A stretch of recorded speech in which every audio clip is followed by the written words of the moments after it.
Hello बच्चों, नमस्कार। स्वागत है आप सभी का। देखो बच्चा, अपन पिछली क्लास में वेग स्थिरांक के मात्रकों के बारे में पढ़ा। वेग और वेग स्थिरांक के बीच में जो डिफरेंट है उनके बारे में भी पढ़ा। आज हमारा जो टॉपिक होने वाला बहुत इंपॉर्टेंट टॉपिक है अभिक्रिया की कोटि यानी ऑर्डर ऑफ रिएक्शन के बारे में। ठीक है, तो शुरुआत करते हैं अपन। सबसे पहले अभिक्रिया की कोटि हेडिंग लगाते हैं अपन, ऑर्डर ऑफ रिएक्शन। साथ में पेन कॉपी लेके बैठो ताकि अच्छे से नोट्स बना सको। सबसे बेस्ट पढ़ाई वही है जो बच्चा साथ साथ में नोट्स बनाता है और बार बार उसका रिवीजन करता है। ठीक है, तो शुरुआत करते हैं अपन। हेडिंग लगाते हैं अभिक्रिया की कोटि। अभिक्रिया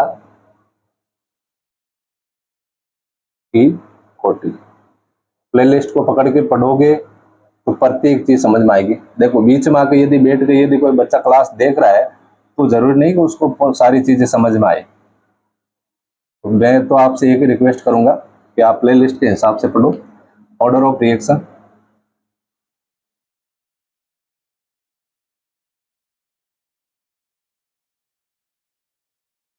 और यदि किसी के कुछ डाउट है तो आप कमेंट कर सकते हो, नेक्स्ट क्लास के अंदर उसका सॉल्यूशन करेंगे।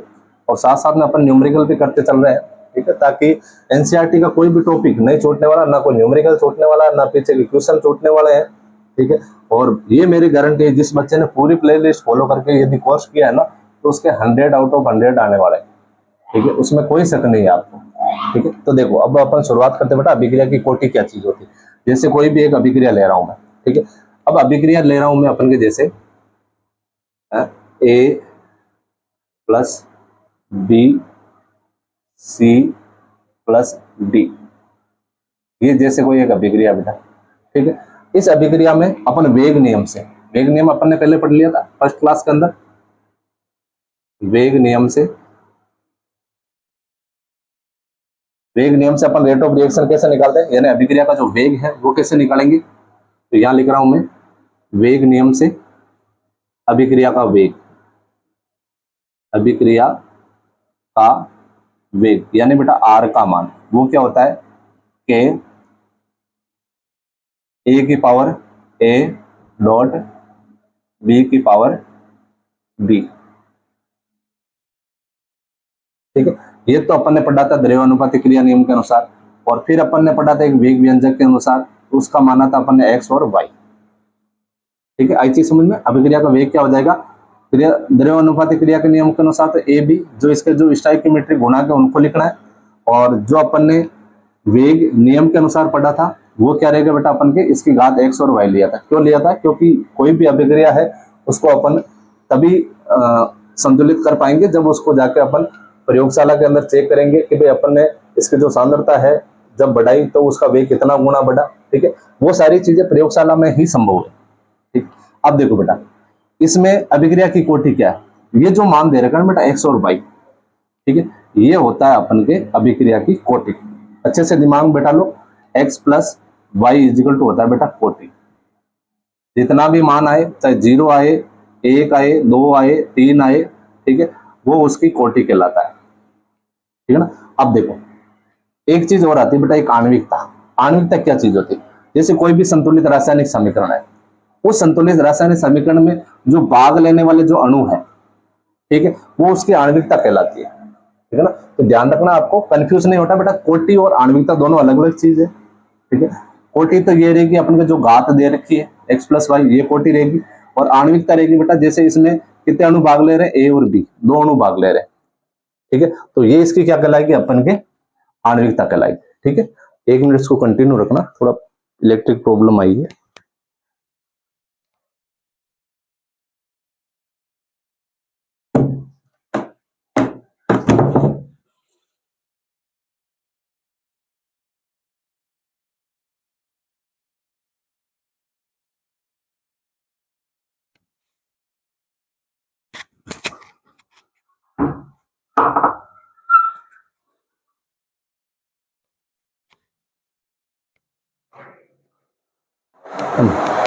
चलो हो गया इसका सॉल्यूशन तो। हाँ देखो, अब एक बार थोड़ा स्लो चल रहा है ये,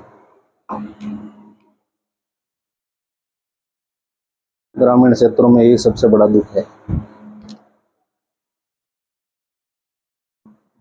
अब देखो इसकी एक अपन परिभाषा लिखते हैं बेटा। परिभाषा क्या लिखेंगे कि जैसे देखो परिभाषा लिख रहा हूं मैं कि कोई भी अभिक्रिया है, उस अभिक्रिया के वेग का जो वेग नियम है, ठीक है, उस नियम में व्यंजक में प्रयुक्त, व्यंजक यानी बेटा सूत्र, ठीक है, सूत्र में प्रयुक्त सांद्रताओं के घात का योग, सांद्रताओं के घात का योग क्या कहलाता है अपन के कोटि कहलाता है। ठीक है, तो ध्यान रखना आपको।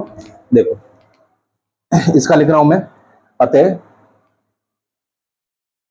किसी अभिक्रिया के वेग, अतः किसी अभिक्रिया के वेग नियम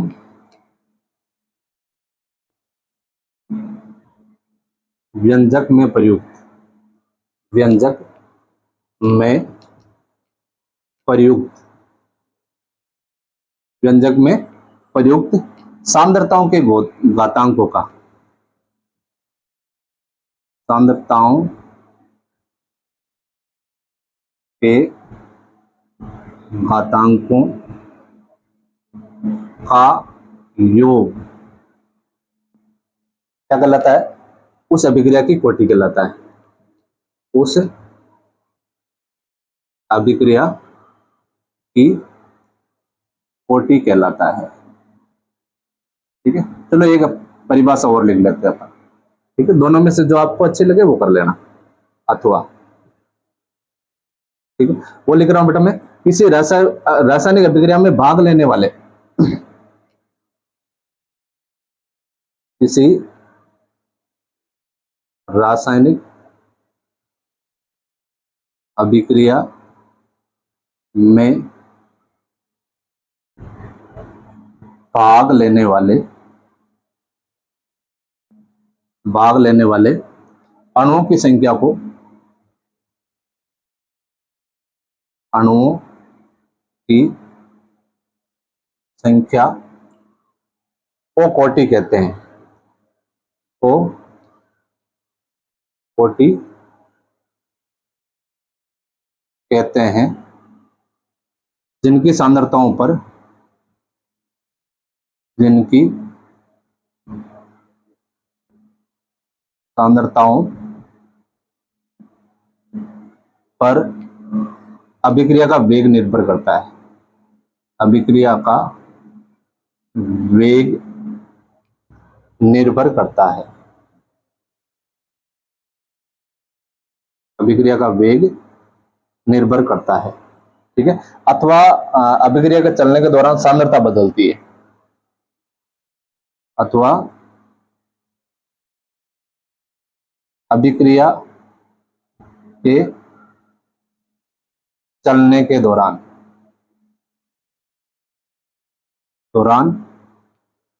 सांद्रता बदलती है, सांद्रता बदलती है।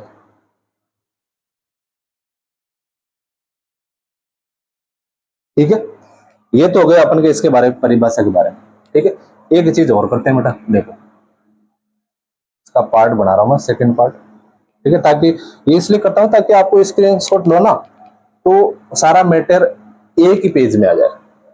ठीक है, देखो ध्यान रखना आप, यदि अभिक्रिया की कोटि यानी इनका जो मान है यदि शून्य आ जाए, ठीक है, तो वो होगी बेटा शून्य कोटि की अभिक्रिया। ठीक, तो यहां नोट लगा के लिख रहा हूं मैं,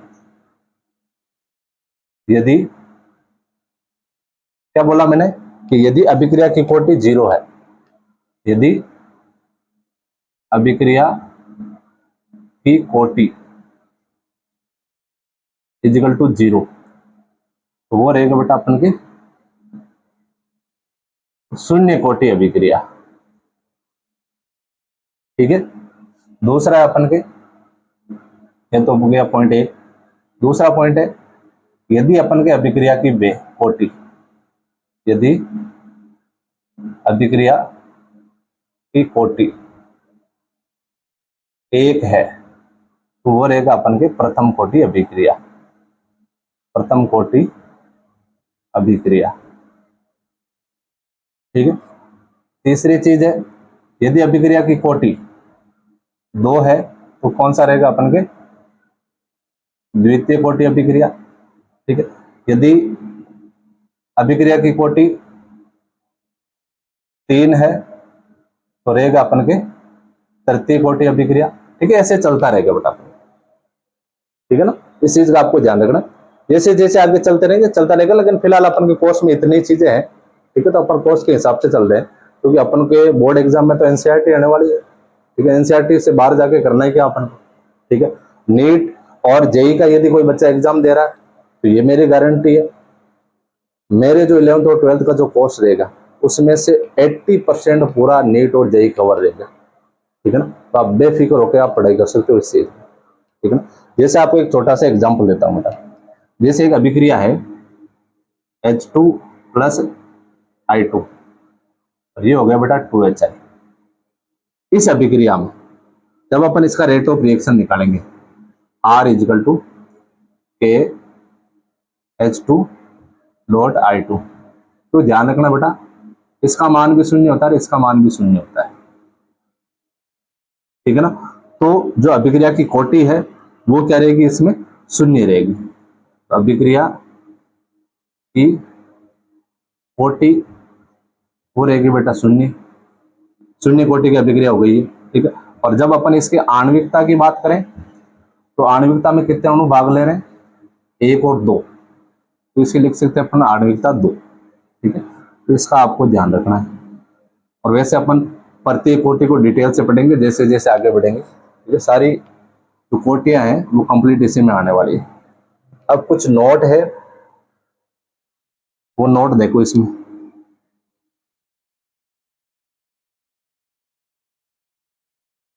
नोट ये रहेगा कि ये जो कोटि है वो अपन के एक प्रायोगिक मान है।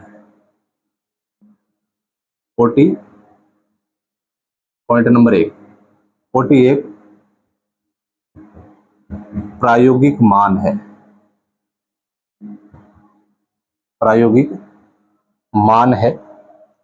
अतः किसी भी अभिक्रिया के समीकरण को देखकर अपन कोटि डिसाइड नहीं कर सकते। ठीक है ना, 1 मिनट, कहां गया दूसरा वाला मार्कर, ये थोड़ा अच्छा नहीं चल रहा है। ठीक है, तो ध्यान रखना कोटि एक प्रायोगिक मान है, समीकरण को देखकर, समीकरण को देखकर, समीकरण को देखकर उसकी कोटि नहीं बताई जा सकती, उसकी कोटि नहीं बताई जा सकती। ये जो नोट लिखा रहा हूं ना मैं, बहुत इंपॉर्टेंट है, नहीं बताई जा सकती है। ठीक है, दूसरा नोट, दूसरा नोट ये है कि कोटि का कोई मात्रक नहीं होता है, कोटि का कोई मात्रक नहीं होता है, नहीं होता है। ठीक है, तो इस चीज का आपको ध्यान रखना है। ठीक है, और कोटि और आणविकता समान भी हो सकती है, जरूरी नहीं कि सारी समान हो, लेकिन समान भी हो सकती है। ठीक है ना, तो इस चीज का ध्यान रखना। तीसरा नोट रहेगा कोटि व आणविकता, आणविकता समान भी हो सकती है, भी हो सकती है। ठीक है, और जो जटिल अभिक्रियाएं हैं, ठीक है, उनकी कोटि हमेशा जो उनका सॉरी जो धीमा पद होता है उसके ऊपर डिपेंड करती है। ठीक है, अभी आपको बताऊंगा धीमा पद कैसा होता है। ठीक, जैसे पॉइंटर नंबर 4 है कि जटिल अभिक्रिया की कोटि, अभिक्रिया की कोटि, कोटि धीमे पद पर निर्भर करती है। ये चीज अभी मैं आपको क्लियरफाई करूंगा, धीमे पद पर निर्भर करती है।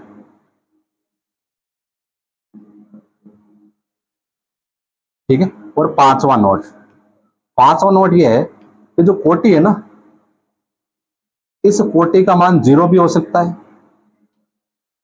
भिन्नात्मक भी हो सकता है, जैसे 1/2 वगैरह भिन्नात्मक भी हो सकता है। अभी भिन्नात्मक का तो मैंने लास्ट क्लास के अंदर आपको एग्जाम्पल भी दिया था। ठीक है, उसमें जो क्लोरीन थी वो 1/2 उसकी जो कोटि थी 1/2 थी।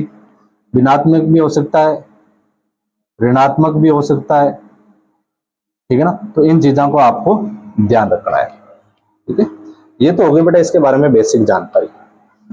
अब अपन पढ़ेंगे कि प्रारंभिक और जटिल अभिक्रिया क्या होती है। देखो, प्रारंभिक अभिक्रिया तो सिंपल सी बात है, वो चीज होगी कि जैसे कोई भी अभिक्रिया है, उस अभिक्रिया में जो अभिक्रिया एक ही पद में संपूर्ण हो जाए, ठीक है, वो तो क्या होने वाले, सरल और उसको अपन क्या बोलेंगे, सरल बोलेंगे, ठीक है, एकदम यानी एक ही पद में पूरी कंप्लीट हो गई, ठीक है, तो उसको आप सरल अभिक्रिया भी बोल सकते हो, प्रारंभिक अभिक्रिया भी बोल सकते हो, और कहीं पर उसका नाम प्राथमिक अभिक्रिया भी है, ठीक है। तो इन चीजों का आपको ध्यान रखना है, जो अभिक्रिया एक ही पद में पूरी हो जाए ना, उसको अपन बोलेंगे सरल अभिक्रिया, ठीक है, और जो अभिक्रिया एक से अधिक पदों में पूरी हो, ठीक है, उसको अपन क्या बोलेंगे, जटिल अभिक्रिया, ठीक। तो इस चीज का आपको ध्यान रखना है, ठीक है। तो चलो अपन नेक्स्ट चलते आगे, एक बार इसका स्क्रीनशॉट लो, उसके बाद में अपन इसके बारे में पढ़ते हैं। नेक्स्ट पॉइंट लगाओ आप, सरल या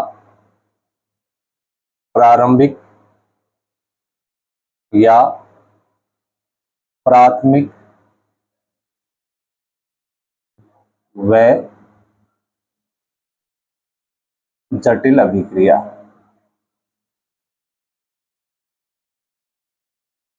ठीक है, अभी मैंने इस चीज को क्लियर किया था कि भाई जटिल अभिक्रिया कौन सी है और सरल अभिक्रिया कौन सी है, ठीक है। तो देखो, मैंने क्या बोला था कि वे रासायनिक अभिक्रिया वह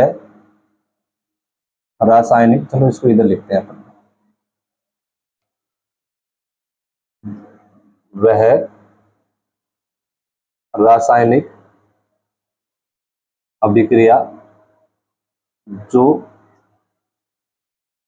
एक पद में पूरी हो जाती है,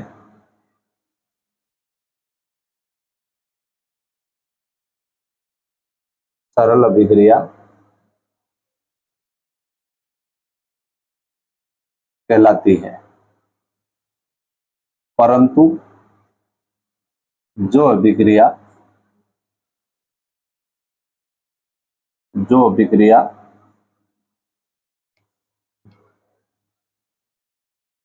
एक से अधिक पदों में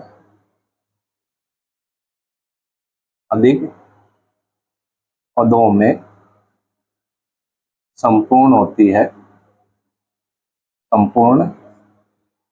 होती है, जटिल अभिक्रिया कहलाती है। जटिल अभिक्रिया कहलाती है, ठीक है। पहली चीज तो ये होगी बेटा। दूसरी चीज ये है कि जो सरल अभिक्रिया होती है ना, ठीक है, उनकी कोटि अपन सरलता से ज्ञात कर सकते हैं, लेकिन जो जटिल अभिक्रियाएं हैं, ठीक है, उनकी कोटि उस पद पर निर्भर करती है जिसका वेग सबसे कम होता है, यानी वो जो वेग जो सबसे धीमे धीमे संपूर्ण हो रहा है, ठीक है, उसको अपन बोलते हैं बेटा वेग निर्धारक पद, यानी रेट डिटरमाइनिंग स्टेप, ठीक है ना। तो आपको इस चीज का ध्यान रखना है कि जो सरल या प्रारंभिक जो अभिक्रिया होती है, उनकी जो कोटि है वो सरलता से ज्ञात कर सकते हैं, ठीक है। तो नेक्स्ट पॉइंट लिख रहा हूं मैं कि सरल अभिक्रिया की कोटि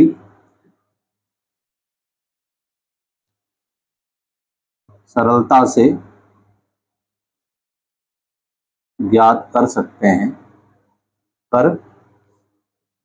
हैं, परंतु जटिल अभिक्रिया की कोटि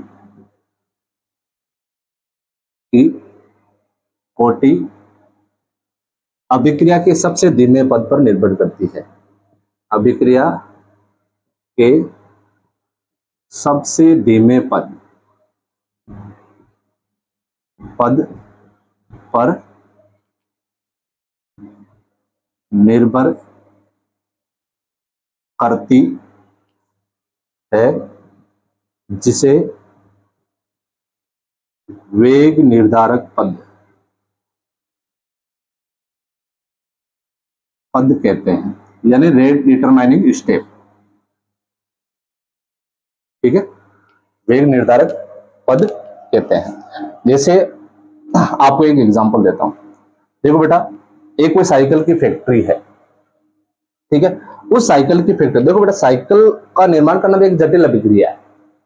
ठीक है, उसमें भी सब चीजें अलग अलग बनती है, जैसे फ्रेम हो गई, पहिए हो गए, गद्दी हो गई, हैंडल हो गया, पेंडल हो गया, और बाकी जो से सामान आते हैं वो हो गया, जो रिंग वगैरह आती है वो हो गया। तो कुल मिला के एक साइकिल की जो निर्माण की प्रोसेस है वो भी एक जटिल अभिक्रिया के अंदर आती है।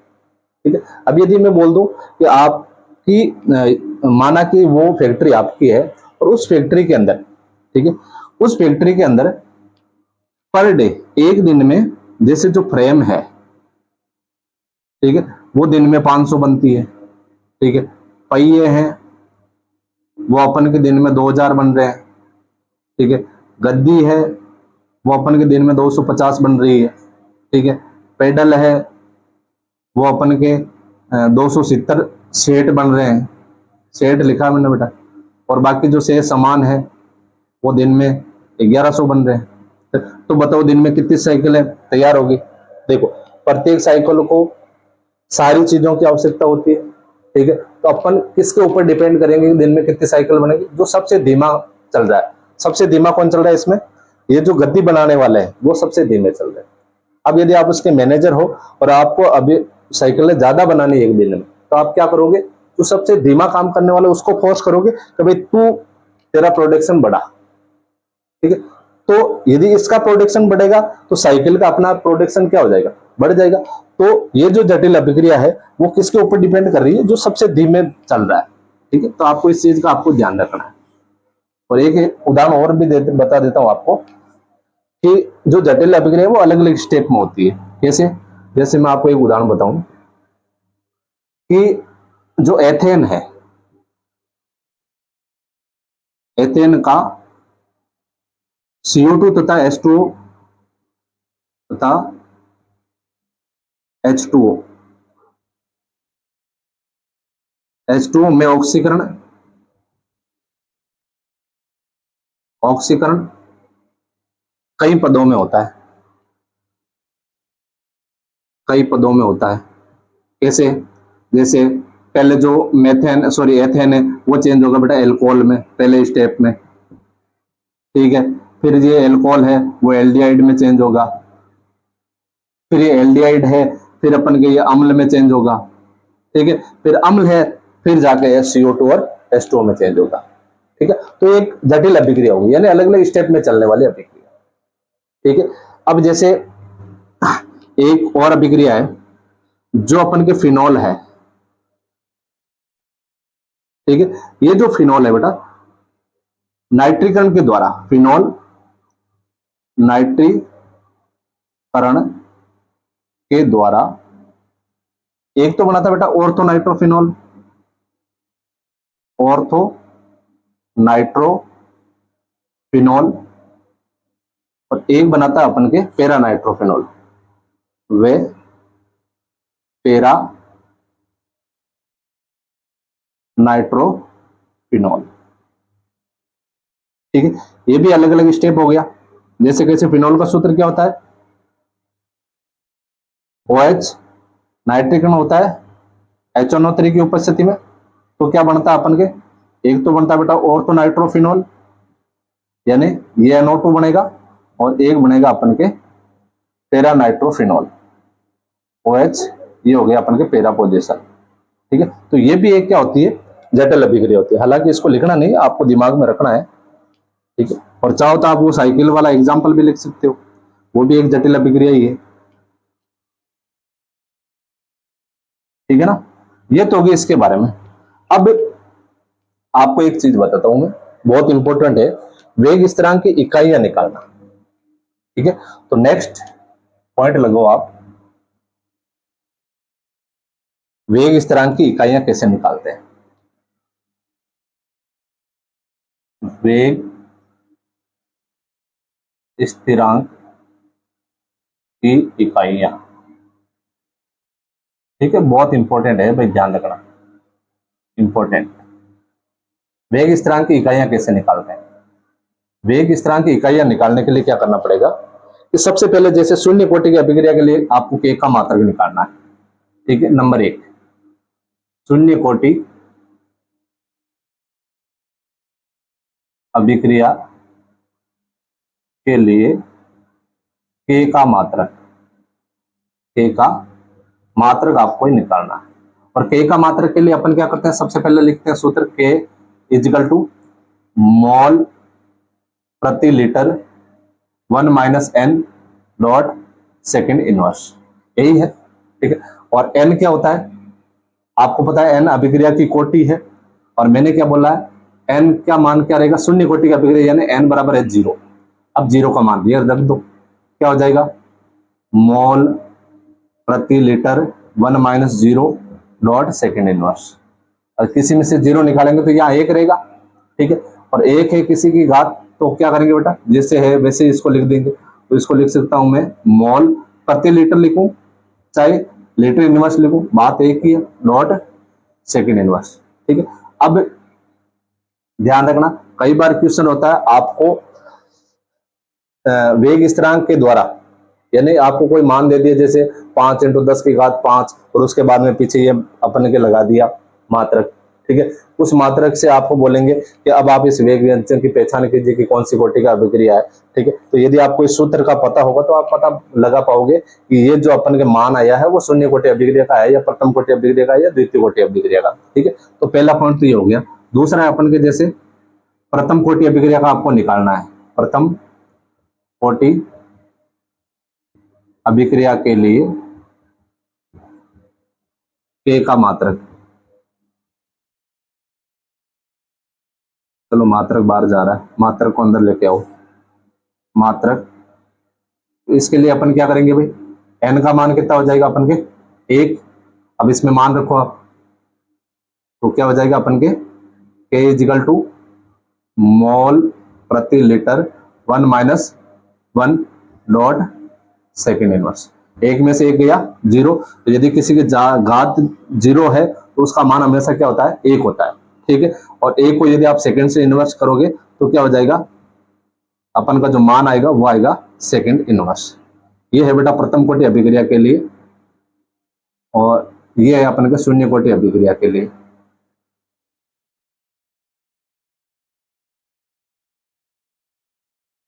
यहाँ एक ध्यान रखना।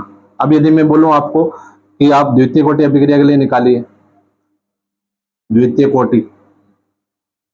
कोटि के लिए अपन का एन का मान क्या रहेगा 2 रहेगा। अब लगो मान इसके अंदर के इजिकल टू मोल प्रति litre 1 minus 2 dot second inverse.